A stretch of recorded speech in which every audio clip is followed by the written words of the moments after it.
Votre attention s'il vous plaît. Cet élément est en lingala et en français. Contactez-nous pour savoir s'il est aussi disponible en la langue de votre préférence. Veuillez aussi noter qu'il est en audio uniquement, dépourvu de ce fait d'image originaire.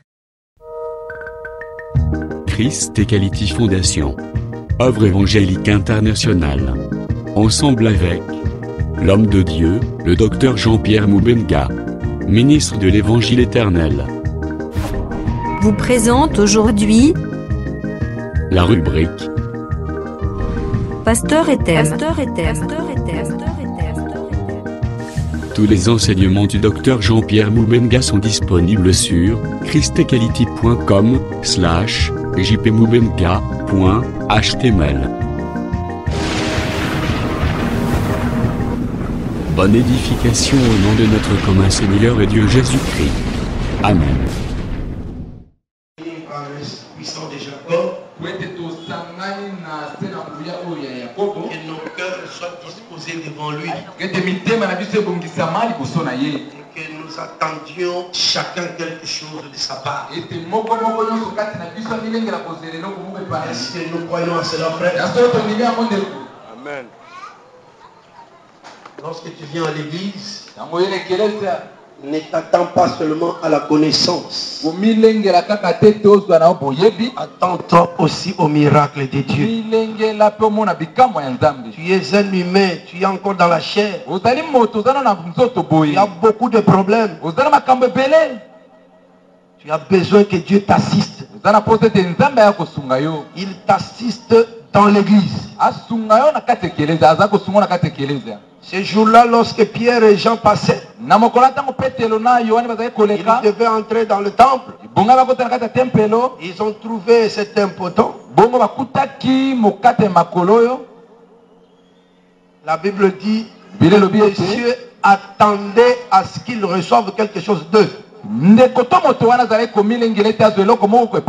Et il a reçu quelque chose d'eux.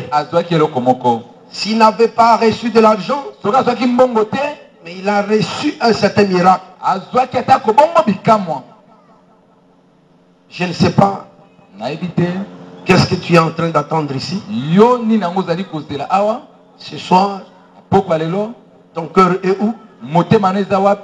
Je ne connais pas ton problème, mais Jésus sait ton problème. Je crois que nous allons gérer le temps. Nous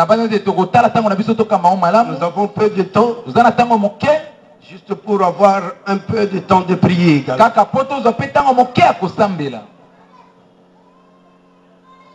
Nous nous rappelons que nous sommes en train de parler de lire et écrire.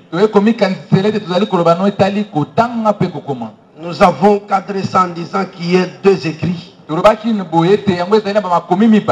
Entre les deux écrits, il y a une loi qui est là. La loi de la lecture du livre de Moïse. L'ordre que Moïse avait donné. Lorsqu'il a dit, tous les 7 ans vous lirez ça. Et nous étions en train d'exploiter les effets de l'écriture de Moïse. Et nous avons dit que Moïse a écrit en cachant, de manière que les gens ne puissent pas appréhender cela. Et nous avons dit qu'en même temps, en écrivant, il était en train de simplifier Dieu. C'est pourquoi l'écriture dit il y a la simplicité par rapport à Christ. Et la personne qui ne peut être séduite,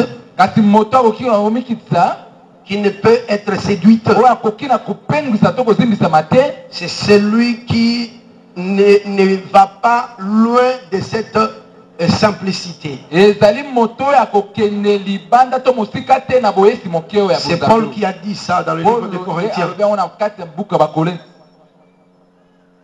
Et nous avons dit que l'expression la plus petite de Dieu le plus diminutif de Dieu, la dimension que Dieu s'est donnée, lui qui est sans dimension, et il s'est donné des dimensions pour que nous les comprenions. Ça s'appelle les Écritures de Moïse, les psaumes et les prophètes. Et cela est lié à l'alliance. Il y a eu d'abord l'alliance première, qui est l'alliance de Moïse. Je vais attirer un peu ton attention sur le fait que au temps de Noé, le Seigneur a parlé également de l'alliance avec Noé. Et il a dit que cette alliance devait être accompagnée d'un signe. Le signe de cette alliance était un arc. L'arc, c'est une forme. Et l'arc aussi, c'est un instrument de guerre. Avec l'arc, on peut jeter des flèches. Nous sommes ensemble, frères. Avec l'arc, on peut jeter des flèches. Le Seigneur a dit, je place mon arc dans la nuit. Quand je voudrais frapper encore la terre, je ferai que l'arc se place dans la nuée. Et cela signifiera que je ne frapperai pas la terre. L'arc qui est dans la nuit a tenu la colère de Dieu. Fait que Dieu ne puisse pas frapper. Quel est cet arc?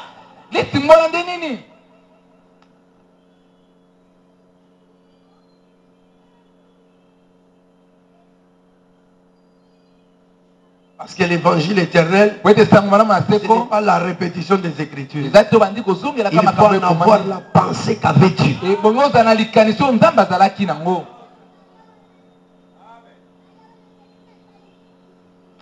Nous venons également de lire le Proverbe chapitre 16.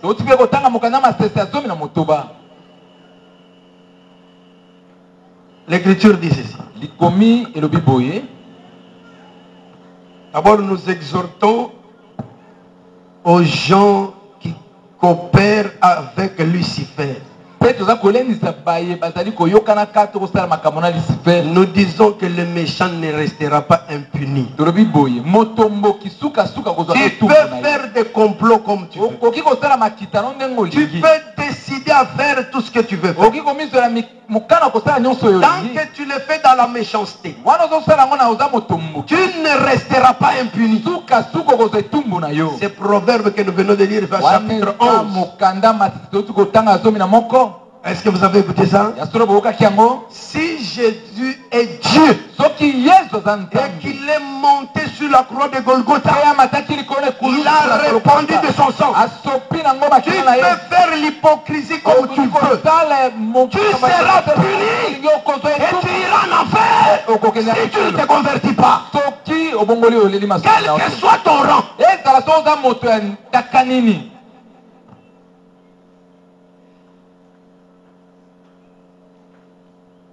Nous allons prier également pour la confusion encore aujourd'hui. Parce que le besoin de notre église, c'est le Seigneur, que le Seigneur nous frappe. Qu'il y ait des actions surnaturelles. Cela va nous aider à craindre l'Éternel.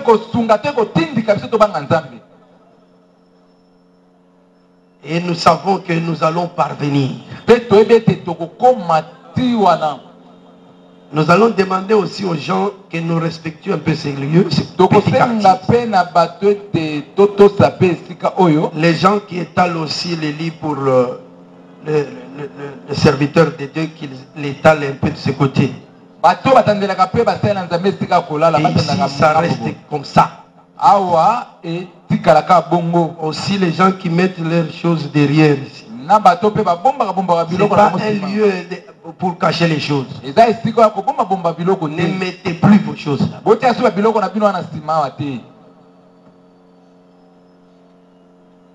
Nous pouvons continuer. Nous disons que l'écriture que nous venons d'évoquer, de Proverbes chapitre 16,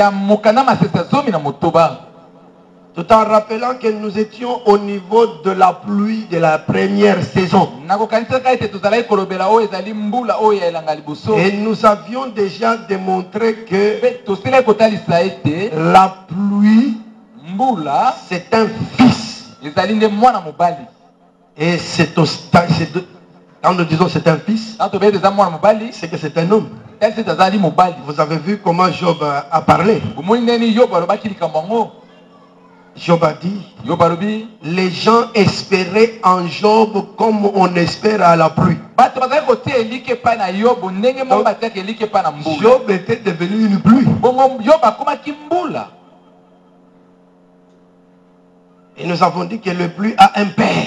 Parce que lui, elle-même, c'est un fils.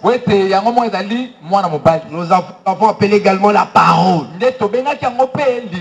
Ésaïe 55. Verset 10, 11. Et Jean chapitre 1er. La parole dont il est question, c'était un homme qu'on appelle Jésus-Christ. Il marchait comme ça, comme Job. Un homme. Il était aussi un nuage. Parce que la pluie, c'est le nuage qui fait tomber la pluie. Parce qu'il y a aussi des nuées qui n'ont pas de pluie en eux. Cela n'est pas notre problème. Et nous avons voulu d'abord que toi-même tu comprennes qu'il s'agit de la personne de Christ. Maintenant, je voulais parler un peu de l'arc ici. Parce que cet arc est lié à la pluie. Est-ce que les mamans sont avec nous? Je suis chez Noé. Quand le déluge est venu, les écluses des cieux s'étaient ouvertes et les sources terrestres étaient ouvertes. Il y a eu une grande pluie de 40 jours. Les gens sont morts. Il n'y a que 8 personnes qui étaient sauvées parce qu'ils ont accepté d'entrer dans l'arche de Noé. Mais à la fin de ces choses, Dieu a fait une alliance avec Noé et avec la terre, et il a dit qu'il ne frappera plus la terre par la pluie du déluge. Et pour cela, il place un arc. Et cet arc était comme le signe de l'alliance. C'est pourquoi je dis, avec Proverbe 16, l'écriture dit ceci. La colère du roi, je relis.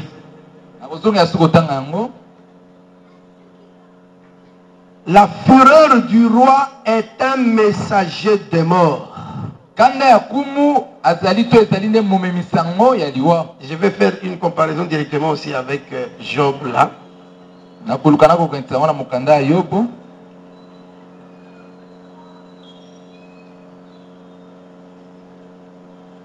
Job s'est dit qu'il était aussi roi.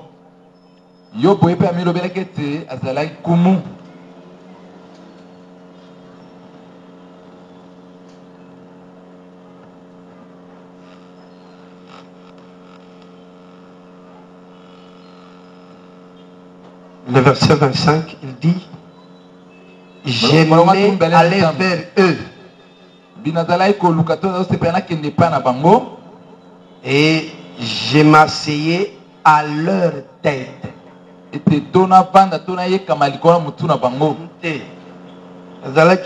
Chef na bango. Donc, je m'asseyais à la tête, pas sur leur tête. Voilà. C'est pourquoi il dit j'étais comme un roi au milieu d'une troupe. Comme un consolateur auprès des affligés. Mais ici, si tu as la Bible, il faut prendre ta Bible et lire ce que nous dit. Parce que nous enseignons, nous faisons l'étude. La fureur du roi est un messager de mort. Et un homme sage doit l'apaiser. La sérénité du visage du roi donne la vie. Et sa faveur est comme une pluie du printemps.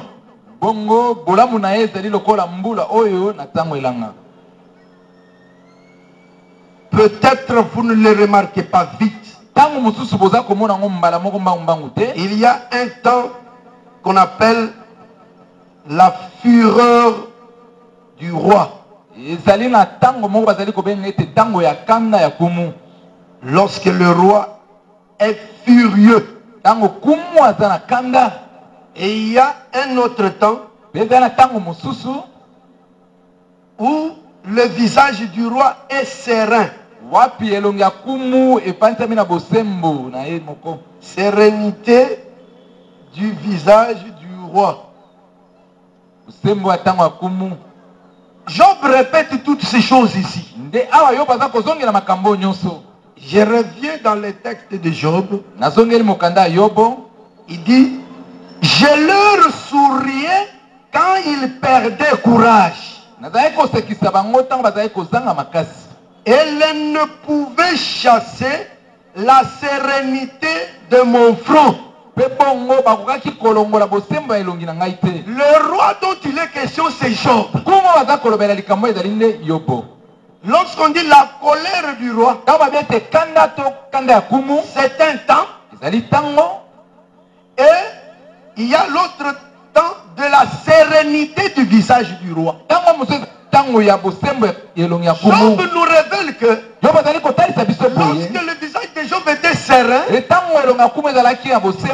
Job souriait. Est-ce que vous regardez ce qui est écrit avec moi?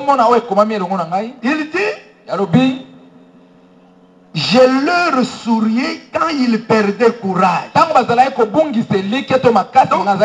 quand les gens perdaient courage, au lieu que Job se fâche, Job leur souriait.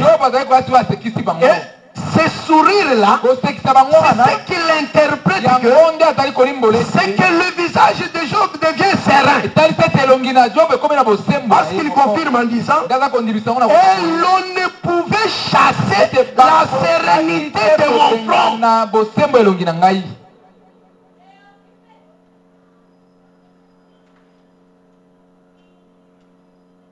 Tu ne vois rien? Hein? Tu ne comprends pas encore? Donc, le temps de la sérénité, c'est le temps où Dieu sourit. Job le révèle en disant que quand les gens, lorsque j'étais autrefois, lorsque les gens étaient découragés, je les souriais. Et tout le monde bénéficiait de la sérénité de mon visage. Et il dit que quand il s'asseyait devant ces gens, il était comme leur chef. Il était comme un roi dans une troupe. C'est pourquoi cette écriture dit la sérénité du visage du roi. C'est l'écriture de Proverbes chapitre 16. Cette fois-là, le verset 15. La sérénité du visage du roi donne la vie. Et sa faveur est comme une pluie du printemps. Job disait aussi que les gens avec qui il était lorsqu'il avait des moyens. Ces gens-là, ils espéraient en Job comme les gens espèrent en la pluie. Et il donne une précision. Nous sommes en train de dire qu'il y a deux pluies. En d'autres termes, il y a une pluie qui se fait en deux temps. Job a dit quoi? Verset 23. C'est Job 29. S'il y a des gens qui ne notent pas. Verset 23. Les gens comptaient sur moi comme sur la pluie. Ils ouvraient la bouche comme pour une pluie du printemps. Cette pluie ici, c'est ce qui est dit dans le verset 15 de Proverbe 16. La sérénité du visage du roi donne la vie. Et sa faveur est comme la pluie du printemps. C'est pourquoi je dis, avec Proverbe chapitre 16, on nous trace deux temps. Le temps de la fureur du roi, de la colère du roi, et Proverbe 19 explique la colère du roi ici comme le rugissement du lion. Lorsque le lion rugit, on dit que le visage du roi est en colère. C'est ce temps ici. Mais il y a une petite ligne qui est là. L'écriture dit la fureur du roi est un messager de mort. Mais il ajoute et un homme sage doit l'apaiser. Il apaise quoi? L'homme sage apaise quoi? La fureur. Donc quand le roi est fâché, il faut l'intervention d'un homme sage. Quand cet homme sage intervient, le roi qui était fâché, il change l'attitude de son visage. Il commence à sourire. Et on dit, oh voilà le visage du roi et devient serein.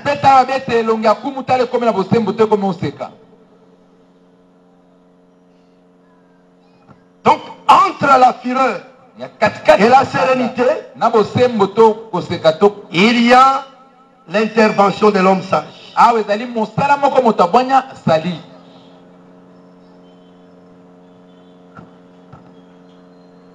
C'est pourquoi je disais, d'après l'alliance avec notre frère Noé, le Seigneur a dit, quand l'arc apparaît, la colère du roi s'apaise.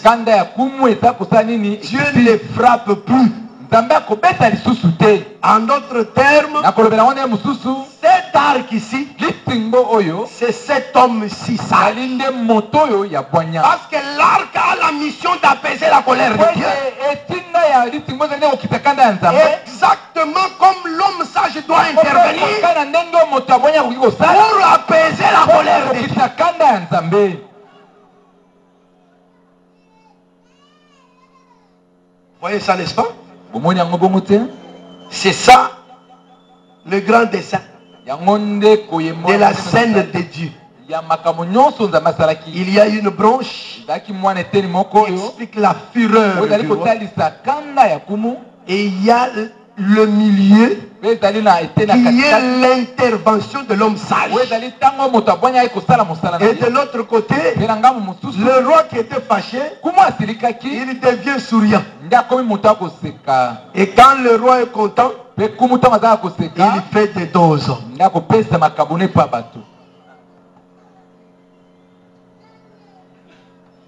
C'est pourquoi je dis,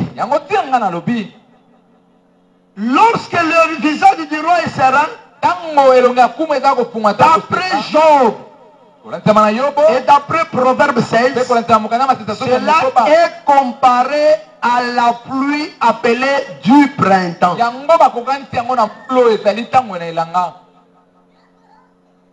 Et lorsque le visage du roi est fâché, cela est comparé à une autre pluie. À part la pluie du printemps, il y a quelle pluie?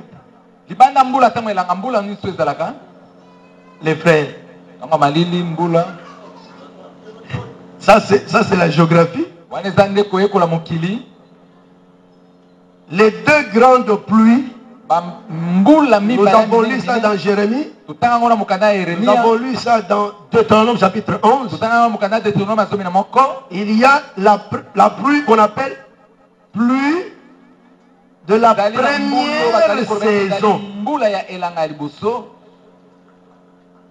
Cette pluie a plusieurs noms. Ça s'appelle aussi la pluie d'automne.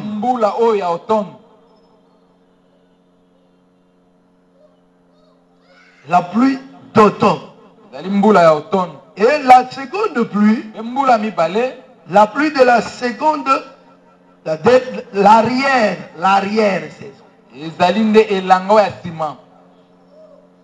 Ça s'appelle la pluie du printemps. Il faut que nous notions que l'automne et le printemps sont des saisons. Et les saisons en Palestine sont au nombre de 4. Il y a d'abord le printemps. Après le printemps, il y a... Non. Le printemps, c'est Moïzalaka. La pluie du printemps. En lingala, c'est quoi?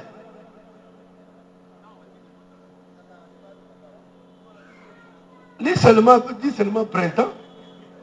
Ou alors, Elanga Liboso. Première saison.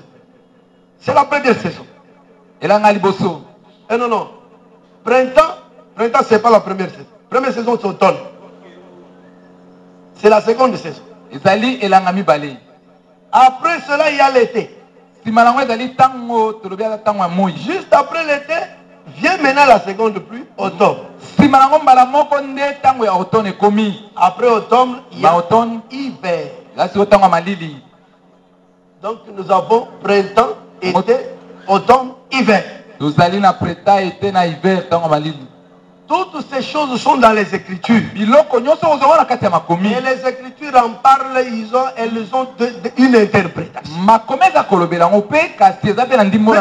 Nous, en parlant de l'écrit de Moïse, nous comparons cela à la pluie de la première saison, qui est la pluie d'automne. Parce que lorsqu'il y a la pluie d'automne, la conséquence de cette pluie, c'est l'hiver. Ce qui vient juste après l'automne, c'est l'hiver.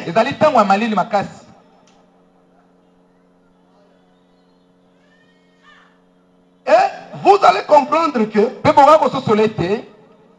cette pluie ici, prenons rapidement, relisons Deutéronome.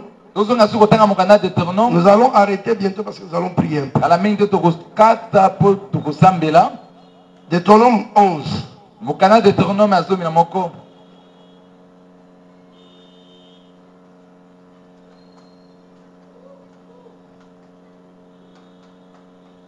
Verset 13, 14. Reprenons directement verset 14. Je donnerai à votre pays la pluie en son temps.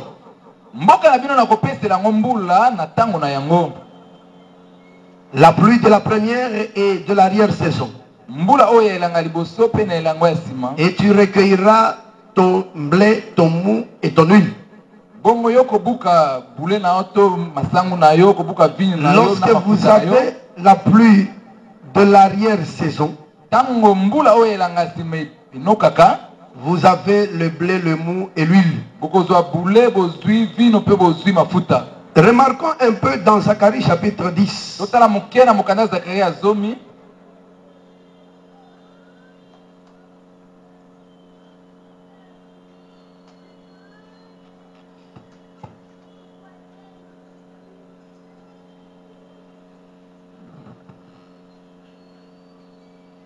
Nous lisons le verset 1er. Demandez à l'Éternel la pluie. La pluie du printemps. L'Éternel produira des éclairs. Et il vous enverra une abondante pluie. Il donnera à chacun de l'herbe dans son champ. Ici l'écriture dit, demandez à l'Éternel la pluie du printemps. Il n'a pas dit qu'il faut demander à l'Éternel la pluie d'automne. Alors que la promesse disait, si vous obéissez à la parole, vous aurez la pluie d'automne et la pluie du printemps. Mais ici, la prophétie dit, demandez à l'Éternel la pluie du printemps.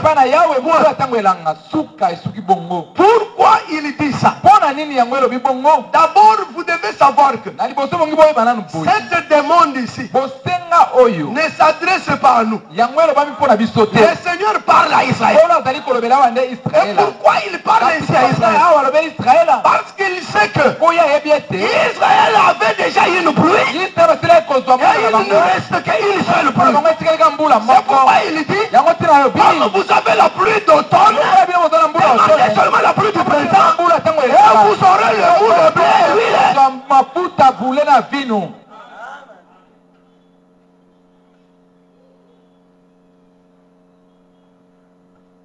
Et qu'est-ce qu'il faut remarquer? Nous prenons le livre des psaumes. Chapitre 68.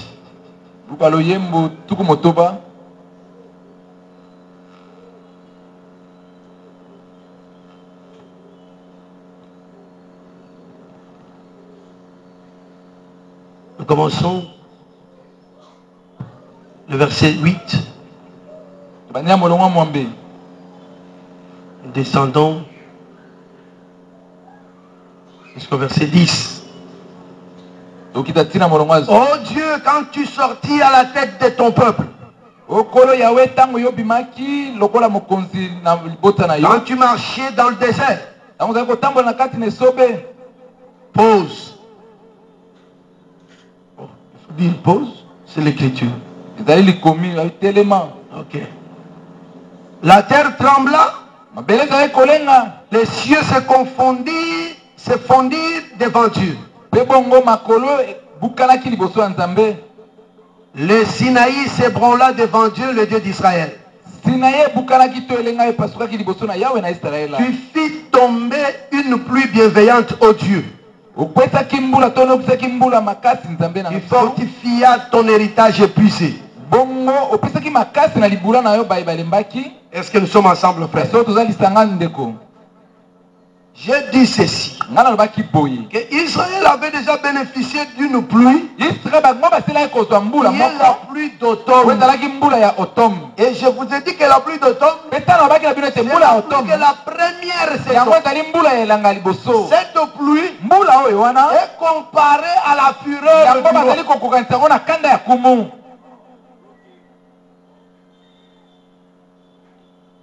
Et l'écriture dit ceci.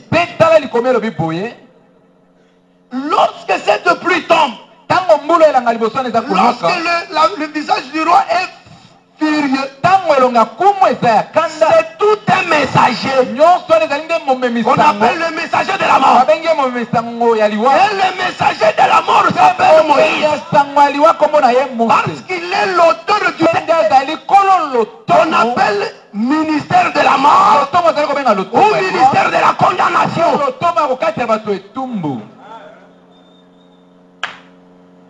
Le prophète dit,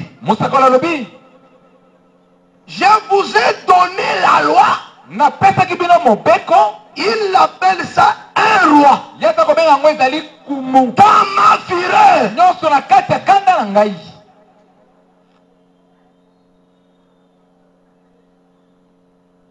C'est dans la fureur que l'Éternel a donné la loi. C'est-à-dire Saoul.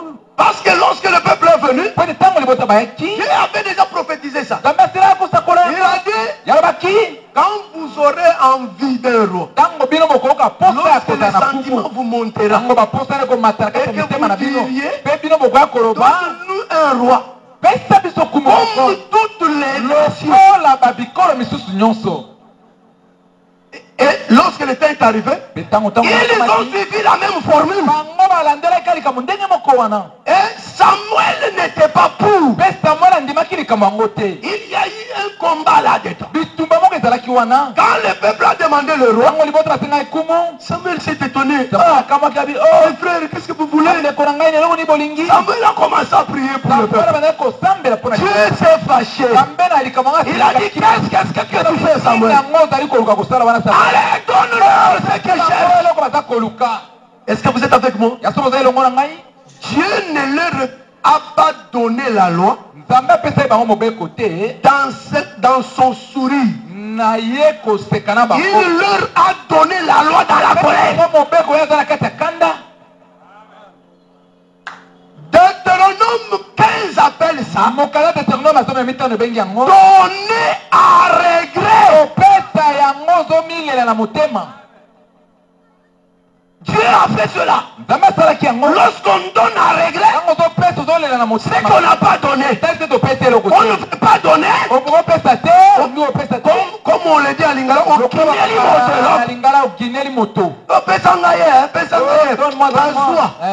prends. Mais dans ton cœur, tu ne veux pas donner.